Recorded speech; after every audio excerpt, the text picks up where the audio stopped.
नमस्कार, आप देख रहे हैं न्यूज फर्स्ट 21। मैं हूं आपके साथ ललिता चक्रधारी। छत्तीसगढ़ के नक्सल प्रभावित कांकेर जिले में आईईडी ब्लास्ट के शहीद जवान को स्टेट हैंगर में उप मुख्यमंत्री अरुण साव ने श्रद्धांजलि दी। डिप्टी सीएम ने शहीद जवान के पार्थिव शरीर को कंधा दिया। इस दौरान डीजीपी अशोक जुनेजा सहित पुलिस के कई अधिकारी मौजूद रहे। बता दें कि कांकेर में हुए आईईडी ब्लास्ट की चपेट में आने से बीएसएफ जवान अखिलेश राय शहीद हुए थे।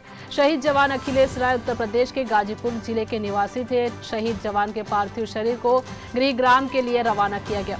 बता दें कि बस्तर में लगातार दूसरे दिन नक्सली घटना घटी है। कांकेर में आईईडी ब्लास्ट में बीएसएफ के जवान शहीद हुए हैं। घटना कांकेर जिले के थाना परतापुर की है। जानकारी के मुताबिक जिला बल एवं बीएसएफ की संयुक्त पार्टी आरोपी ड्यूटी के लिए रवाना हुई थी।